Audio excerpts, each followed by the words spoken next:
दोस्तों, घर गृहस्थी के काम अगर हम थोड़े से टिप्स एंड ट्रिक्स के साथ करें तो वो बहुत जल्दी हो भी जाते हैं। हमारा घर भी ऑर्गेनाइज होता है, साथ ही इससे हम बहुत सारे समय और पैसे भी बचा सकते हैं। तो चलिए शुरू कर लेती हूँ आज का अपना ये प्यारा सा वीडियो।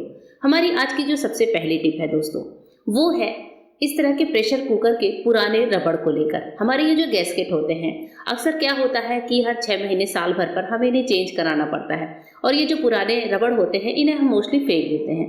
लेकिन इस रबड़ से बहुत अच्छा सा एक टिप लेकर आई हूँ आज आप सबके लिए, जिसे देखते ही आपका मन खुशी से झूम उठेगा। इसके लिए जो हम किचन टॉल अपने किचन में यूज़ करते हैं, कोई कॉटन का होता है, किसी भी तरह का कोई हैंकी वगैरह रखते हैं, कोई किचन डस्टर होता है हाथ पोंछने के लिए, उसे आप अपने तरीके से इस तरीके से फोल्ड कर लीजिए और एक सेफ्टी पिन की मदद से इस प्रेशर कुकर का जो पुराना रबड़ है यानी कि जो गैसकेट होता है उसमें लगा लीजिए। तो सेफ्टी पिन से टक कर सकते हैं या फिर यहाँ पर आप एक छोटा सा सुई धागे से एक टाका भी लगा सकते हैं। तो सेफ्टी पिन से लगाना आसान होता है, जिससे हम इसे वॉश करने के लिए निकाल भी सकें। अब ये कुछ इस टाइप का हमारा ऑर्गेनाइजर बनकर रेडी हो जाता है। किचन में जहाँ पर भी आप अपने हाथ पोंछने का कपड़े को हैंग करते हैं, कोई एप्रन वगैरह हैंग करते हैं, इस तरीके से इसे हैंग कर लीजिए। और जब भी आपको हाथ पोंछना हो तो आइए आराम से इसमें हाथ पोंछिए और फिर इस कपड़े को ऐसे ही टंगा रहने दीजिए। तो ये ऑर्गेनाइजर छोटा सा तो होता है दोस्तों, लेकिन देखने में भी अच्छा लगता है। साथ ही हमारा जो प्रेशर कुकर का पुराना रबड़ होता है वो भी बहुत इजीली यूज हो जाता है। इसे हम फेंके, इससे अच्छा क्यों ना हो कि इसे हम एक ऑर्गेनाइजर की तरह यूज करें। अब ये कपड़ा टंगा है, देखने में भी अच्छा लगता है। जब आप इसे वॉश करना चाहें तो सेफ्टी पिन को निकाल कर और कपड़े को वॉश करके वापस से इसे लगा दीजिए। है ना दोस्तों, कमाल की टिप। दूसरी टिप है मेरी इस तरह के पुराने साबुनों को लेकर। हमारे पास इस तरह के पुराने टूटे फूटे साबुन होते हैं। बाथरूम में जब हम नहाते हैं, घर में कई सारे सदस्य होते हैं जिनके पास अपना अलग अलग सोप होता है और इस तरह के छोटे छोटे टुकड़े बहुत बार हमारे बाथरूम में बच जाते हैं। इनका यूज हम कैसे कर सकते हैं? आपने बहुत सारे वीडियोस में देखा होगा कि इसका हम हैंड वॉश बना सकते हैं, लेकिन आज मैं हैंड वॉश नहीं बल्कि कुछ और ही आपको बताने वाली हूँ। तो इस तरह के जितने पुराने साबुन हो आप इकट्ठा कर लीजिए, उनको फेंकिएगा बिल्कुल भी नहीं। तो ये जो साबुन होते हैं अलग अलग फ्लेवर के होते हैं और एक साथ मिलकर काफ़ी अच्छी खुशबू भी देते हैं। तो मेरे पास भी यहाँ 2-3 टूटे फूटे साबुन थे जिनको मैंने ले लिया है। अब इस साबुन को लेने के बाद हमें चाहिए होगा एक पुराना सॉक्स। जी हाँ, घर में कोई सा भी पुराना सॉक्स पड़ा हो। सॉक्स लेते समय बस ध्यान ये रखना है कि जो सॉक्स की फैब्रिक है वो थोड़ी सी पतली सी हो। तो कोई सा भी गर्मियों में पहनने वाला सॉक्स आप ले सकते हैं। साबुन को इसमें डाल दीजिए। जितने भी साबुन हैं आपके पास टूटे फूटे जिनको आप इस्तेमाल नहीं कर पा रहे हैं, उनको आप यहाँ पर डाल सकते हैं। मैंने भी मेरे 4-5 छोटे छोटे साबुन के टुकड़े इस तरीके से भर लिए हैं। अब हमारा ये जो सॉक्स है ये कैसे काम करेगा, इसके लिए मैं आपको बताती हूँ। जब भी हम इस सॉक्स को अच्छे से भर लें, तो चूंकि ये हमारा लेडीज़ वाला सॉक्स है तो अंदर मैं अच्छे से इसको डाल लेती हूँ और इसके बाद से हम क्या करेंगे, छोटी सी मुसल लेके साबुन को हल्का हल्का सा इस तरह से क्रश कर लेंगे, जिससे इसे यूज़ करना आसान हो। और क्रश करने के बाद हमें क्या करना है, इसकी बना लेनी है एक छोटी सी पोटली। जी हाँ, अब इसको बस गांठ लगाना है और हमारा ये छोटा सा सोप का इस तरह का कवर बनकर तैयार हो चुका है। इसे हम कैसे इस्तेमाल कर सकते हैं? इसे आप वॉश बेसिन पर रख सकते हैं। मैं इसे रखती हूँ अपने किचन में। किचन में हमारे पास क्या होता है, कभी हम मिर्ची वगैरह काटते हैं, कभी हम बर्तन वॉश करते हैं, हमारे हाथ गंदे हो जाते हैं और उसके बाद हमें एक बार हैंड वॉश की ज़रूरत तो पड़ती ही है।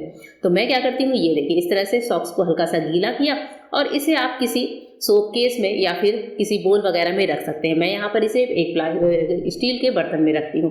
लीजिए, हैंड वॉश बहुत अच्छा सा हमारा तैयार हो चुका है। हाथों को साफ करिए, पानी से वॉश करिए और ये साबुन भी इजीली यूज़ हो जाते हैं। ये साबुन कहीं फेंकते नहीं हैं। जब इस सॉक्स में से साबुन खत्म हो जाए तो आप सॉक्स को हटा सकते हैं या फिर इसी तरह से पुराने साबुन को भरकर इनका इस्तेमाल कर सकते हैं। दोस्तों, ये टिप बड़ी ही कमाल की होती है, इसे आप ज़रूर ट्राई करके देखना। आइए बढ़ते हैं साबुन की ही एक और नेक्स्ट टिप की तरफ, और ये टिप भी बड़ी कमाल की है। इसके लिए हम एक सोप ले लेंगे। तो मैंने यहाँ पर जो 10 रुपए वाला लाइफ बॉय होता है वो लिया है। आप कोई सा भी नहाने का साबुन या कोई टॉयलेट सोप वगैरह यूज़ कर सकते हैं। जो भी सोप आपके घर में इजीली अवेलेबल हो, 5 या 10 रुपए वाला, वो आप ले लीजिए। लाइफ बॉय साबुन में जो है जर्म्स को ख़त्म करने की एक क्षमता सी होती है, इसलिए मैंने यहाँ पर लाइफ बॉय का इस्तेमाल किया है। अब लाइफ बॉय साबुन लेने के बाद हमें करना क्या है, इसके लिए भी हम एक पुराने सॉक्स का ही इस्तेमाल करेंगे। ये उसी पुराने सॉक्स का दूसरा पेयर है, तो मैं यहाँ इसका इस्तेमाल कर रही हूँ। ये साबुन लेकर साबुत हुआ आप अपने सॉक्स में डाल लीजिए। आप सोच रहे होंगे बार बार मैं सॉक्स में डाल रही हूँ। जी हाँ, लेकिन ये टिप टोटली डिफरेंट है। अब इसके बाद से जब हमने इसको डाल लिया तो इस तरह से एक छोटी सी पोटली बना लीजिए। अब ये छोटी सी पोटली बनकर तैयार है। हम चाहें तो सॉक्स को ऊपर से कट भी कर सकते हैं या फिर इसे ऐसे ही छोड़ सकते हैं। मैं यहाँ पर इसे कट नहीं करूँगी, क्योंकि कट करने से सॉक्स का जो एक्चुअल शेप है वो जो है खराब हो जाता है और नेक्स्ट टाइम इसे यूज करना थोड़ा सा मुश्किल हो जाता है। चलिए चलते हैं हमारे वॉशरूम में, जहाँ पर हमारा टॉयलेट का फ्लश होता है, सेफ्टी टैंक होता है, वहाँ पर हम चलते हैं, इसका ढक्कन उठाते हैं और इस जो हमारे सॉक्स है हमारे सोप वाला, उसे हम यहाँ पर डालने वाले हैं अपने इस फ्लश टैंक में। तो इस फ्लश टैंक में डालने का रीज़न ये है कि जब भी हम नेक्स्ट टाइम फ्लश करेंगे तो साबुन की जितनी भी स्मेल है, जितने भी जर्म्स किलिंग की क्षमता है, वो सारे कुछ हमारे इस फ्लश टैंक के पानी में आ जाएगी। तो यहाँ पर मैंने जो है इसमें अच्छे से डाल दिया है और इसमें डालकर हमें छोड़ देना है, कुछ भी नहीं करना है दोस्तों। और ये एक साबुन हमारा 2-3 महीने तक आराम से चल जाता है। आप देख रहे हैं मेरे जो फ्लश टैंक में है, इसमें मैंने एक पानी की बोतल रखी है, जिससे हर बार जब मैं फ्लश करती हूँ तो ये पानी कम खर्च लेता है। साथ ही मैंने एल्यूमिनियम फॉयल की एक बोतली भी डाली है, जिसका भी टिप मैंने आप लोगों के साथ पहले शेयर किया हुआ है। तो इस तरह के छोटे छोटे टिप मैं अपने फ्लश टैंक के साथ करती रहती हूँ और मेरा टॉयलेट रहता है बिल्कुल परफेक्ट और क्लीन। तो ये वाली टिप आप भी अपना कर देखना। आइए बढ़ते हैं एक और टिप की तरफ। मेरी जो नेक्स्ट टिप है दाल को लेकर है। कभी कभी घर में क्या होता है, कोई डायबिटीज़ का पेशेंट होता है या फिर कोई किसी को थायराइड वगैरह की समस्या होती है, किसी को कोलेस्ट्रॉल की समस्या होती है। तो ऐसे टाइम पर बहुत ज़्यादा तड़के वाली दाल, बहुत ज़्यादा घी तेल हम नहीं खा सकते। तो ऐसे टाइम पर दाल को थोड़ा सा अच्छा सा टेस्ट देने के लिए सिंपल उबली हुई दाल में आप गरम गरम दाल में थोड़ी सी मेल्टेड देसी घी डाल दीजिए, साथ ही हरी धनिया की पत्तियाँ डाल दीजिए। और इतना ही करते भर से ही दोस्तों आप देखेंगे कि हमारी दाल बहुत ही अच्छे से धनिया के फ्लेवर से भर जाती है।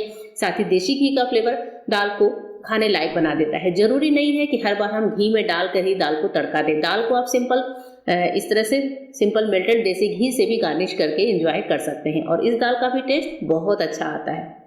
एक और टिप है आगे की वीडियो में, जिसमें मैं आपके साथ एक ब्यूटी रेमेडी शेयर कर रही हूँ। ब्यूटी फेस पैक है, जिसको अगर आपने 7 दिन लगा लिया तो आप किसी भी शादी पार्टी में जाने से पहले आपकी स्किन बहुत ज़्यादा ग्लो करने लगेगी।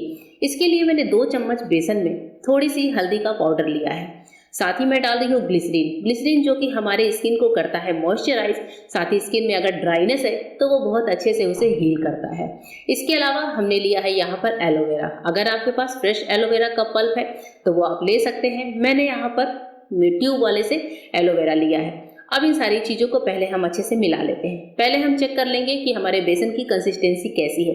ये एक पेस्ट टाइप का होना चाहिए, क्योंकि हमें यहाँ पर पानी का इस्तेमाल नहीं करना है। एलोवेरा और ग्लिसरीन की हेल्प से ही हमें बेसन का पेस्ट तैयार करना है। अब हमें यहाँ पर इसमें कुछ भी नहीं मिलाना। इसका इस्तेमाल कैसे करना है ये भी मैं आपको बता दूंगी, लेकिन अभी हमारा पेस्ट थोड़ा सा ड्राई लग रहा है तो मैं क्या करूँगी, थोड़ी सी एलोवेरा और ऐड कर लेती हूँ। और अगर हम इसमें फ्रेश एलोवेरा का इस्तेमाल करते हैं तो सोने पे सुहागे की तरह काम करता है। ये लीजिए, हमारा एक बढ़िया सा गाढ़ा गाढ़ा सा पेस्ट बनकर तैयार हो चुका है। इसे आप अपने फेस पर अप्लाई करिए। 7 दिन लगाते ही आपका फेस जो है बहुत अच्छे से एकदम दुल्हन के जैसे चमकने लगेगा। मैं यहाँ पर इसे अपने हाथों पर ही लगाकर सिंपल आपको एक डेमो दे रही हूँ। किस तरह से आप हाथों पर, फेस पर, शरीर के किसी पर भी हिस्से पर भी आप लगा सकते हैं। और इसे इस तरह से गाढ़े पेस्ट की तरह अप्लाई करके आप चाहें तो इसे लगातार इस तरह से हाथों से मल मल कर अच्छे से क्लींजिंग का भी काम कर सकते हैं, या फिर इसे आप लगाकर छोड़ सकते हैं। और जब ये हल्का सा ड्राई हो जाए तो इसे आप रगड़ कर स्क्रब की तरह निकाल सकते हैं। ये बहुत ही ईजिली इसमें से निकल भी जाता है। हल्का सा ड्राई हो गया है, देखिए मैं इसे तब से जो है मल रही थी, और इसे स्क्रब की तरह भी हम निकाल सकते हैं। इससे हमारी डेड स्किन भी निकलती है, साथों हाथों में ये क्लींजिंग का काम भी करता है, साथ ही स्किन को ग्लोई भी करता है। अब इसे मैंने सिंपल पानी से वॉश कर लिया और आप देख रहे हैं मेरी स्किन कितनी स्मूथ जैसी दिख रही है। एक दिन में तो दोस्तों जादू नहीं होता है, लेकिन हाँ लगातार अगर हम इसे 7 दिनों तक इस्तेमाल करें तो हमारी स्किन बहुत ज़्यादा ग्लोई हो जाती है। मैं आपको हाथों को पीछे की स्किन भी दिखा रही हूँ जो कि ड्राई है, साथ ही आगे की स्किन जो कि एकदम स्मूथ और शाइनी दिख रही है। तो इस तरह से आप जो है इसका इफेक्ट देख सकते हैं। 7 दिनों तक इसे इस्तेमाल कर सकते हैं। होप करती हूँ कि आज की वीडियो आपको पसंद आई होगी, और इसके बाद से जब आप इसे लगा लें तो मॉइस्चराइजर का इस्तेमाल जरूर करें। मॉइस्चराइजर लगाने से हमारी स्किन बहुत ज़्यादा स्मूथ, सॉफ्ट, ग्लोई बनी होती है। तो हमेशा स्किन को मॉइस्चराइज करके ही रखना चाहिए। तो चलिए दोस्तों, फिर मिलते हैं मेरे नए वीडियो में। तब तक के लिए गुड बाय, थैंक यू।